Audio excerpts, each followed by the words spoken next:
All right, so in this video, we're going to talk about backlinking and the importance of having strong authority backlinks going to your site.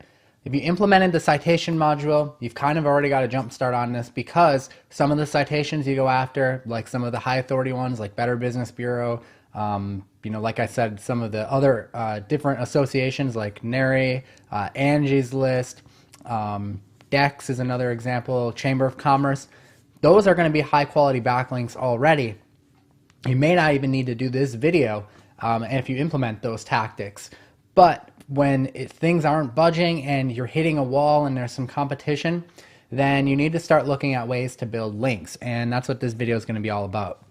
So we're going to start analyzing some of our competitors because just like with citations, just like with on-page stuff, we can kind of do the same thing with backlinks, at least to get started with it.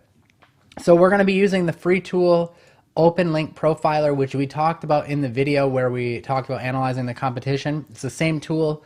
Again, sometimes I like to use alternative tools like Majestic, but Majestic costs money. So just know that. Do I think openlinkprofiler.org will be good enough for you? Probably, especially just starting off, especially for local marketing, because you're probably going to get enough data out of there to assist you in what you're trying to do. I recommend you have an Excel spreadsheet handy as you start to do this work because it's going to help you organize the backlinks of your competitors. And the theory here is that if they have a particular backlink and the site gave it to them, chances are pretty good that you could probably get it somehow too. You know, on a very basic level, if you don't know what a backlink is, let's pretend CNN writes an article about you, and at the end of the article they say, you know, if you'd like to learn more about Bob's Furnace Services, you can check out Bob's website here, Bob's Furnaces or whatever, and they link back to your website. That would be considered a backlink. So that's basically the gist of it. Not all backlinks are created equal though. There's some better ones, and I'm going to help you kind of identify that in this video, what are better, what aren't, and just kind of help you go after high quality ones. So that's what we're going to focus on. So what you want to do is you want to look at your competitors. Let's just take today's dentistry, for example. They're the top competitor in this market if I was trying to rank for dentist in Cedarburg. And let's just plug them into openlinkprofiler.org and hit get backlink data. So we can see here right off the bat, they really don't have that many backlinks, but what they do have is cedarburg.org backlink, which looks like it's probably on their Chamber of Commerce.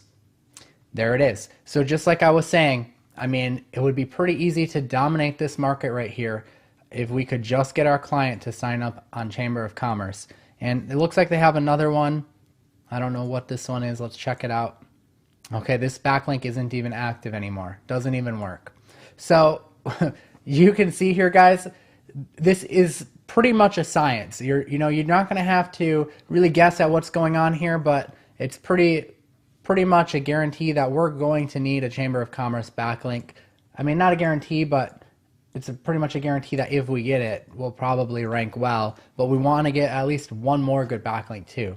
You know, if we can do just kind of one better than them, that's going to be great. So maybe if we're a dentist, we get a Chamber of Commerce backlink, and then we go for BBB, Better Business Bureau. So that's kind of one route I take. Another route I take, let's just check out a different market. Let's do Dentist Milwaukee. Another route I take after I kind of go after the high authority, and Open Link Profiler kind of tells you that. They have this scale called LIS here, which is the link influence score. They kind of tell you, you know, what they judge their link influence score by. And Majestic also has something similar. Let me just show you Majestic quickly. Okay, so Majestic has the trust flow and citation flow, which is going to help you determine that. So the higher the trust flow, the higher quality the link is. So you can use that to look at it. And it looks like they have some more links. Majestic looks like they're pulling their directory sites mostly, is what it looks like to me. So their citations. So Majestic is also showing their citations along with their backlinks. So you'll get some different data, but in most cases, just starting off, I think you're going to be fine with using SEO Profiler. So we're going to run a backlink report on this one and see what we can find here. Okay, so on here we're getting a lot more backlinks, more competitive area, and we can kind of sort by the link index score to see what we can go after. So Yellow Pages, that would be one I would write down if I was trying to rank in this area. I need a Yellow Page listing. And you remember how I said that if you already did the citations, this is probably going to help? Well, chances are you probably already got that on a citation if you were following that strategy. Okay, let's keep looking. You can see here are some of the lower quality backlinks, and if you've kind of gotten some high quality backlinks and you're still not, ranking, you could start to go after some of these lower quality ones if you want, but I tend to try and go after, like, research my competitors, maybe the top 5, and go after all of their high quality ones, the ones that are in green is going to be your best approach. So let's click on this one and see what they have here. So it looks like they sponsored something, because in the URL it says sponsored. They sponsored some exhibit or something like that, which means they probably paid for the link. So what I would do is I would write down this URL and I would count that as a link to potentially go after. And I would try to reach out to this website and find out how I can get a sponsored link. So chances are they have contact info where you can reach out and figure out how to do that. So here you go, general sales. Contact them, ask them, what's it going to take to get my website listed on your site as a sponsored person. I'm also a dentist in Cedarburg, or wherever you're trying to rank in, you get the point. That's basically the strategy. That's what you go through. And this is kind of like the grassroots manual way of doing things, and very doable, not very hard with local. As you can see, I mean, we're not talking about having to do this with very many sites, because on local the competition just isn't very high. And especially if you follow kind of what I was talking about in video 1 with analyzing the competition, you can really make sure of that. You can make sure that you're not spending, a lot of time doing this if you pick something that you've researched ahead of time that is kind of lower on the competition score, meaning they don't have a ton of high quality backlinks. Okay, so the other thing, if you start doing this, or if you just don't want to do this, you can go after what's called private blog network links, or we abbreviate that PBN.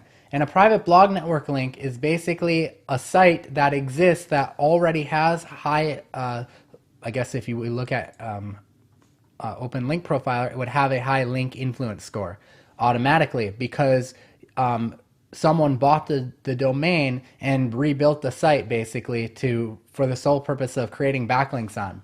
And the point is that it has to stay private. Google can't know that that site exists, because technically Google doesn't really want you to influence your own backlinks. So if you go this route, you're going to make sure that you have to keep it hidden if you go the PBN route.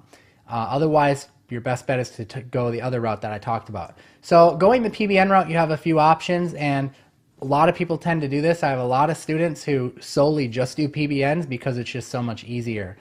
You just pay for it and they give you your links, which is kind of cool.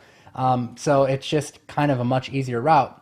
Conquer.io is a good website to find PBN links on, and you want to look at the reviews and the ratings on these. But you can see here 40 niche relevant PBN links for $120.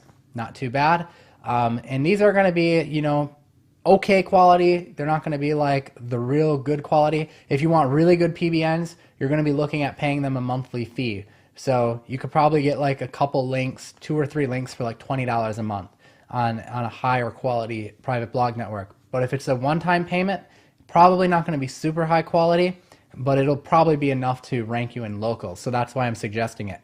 If you're starting to get into stuff where you need higher quality links, like this stuff just isn't working for you, then you're probably going to be wanting to head over to Facebook and go in the search engine and type in PBN Marketplace. And there's tons of Facebook groups that have PBN marketplaces on here where they will rent you links on their network. So you can come in here and scroll through, and they'll post offers that say how much they rent links on their network for.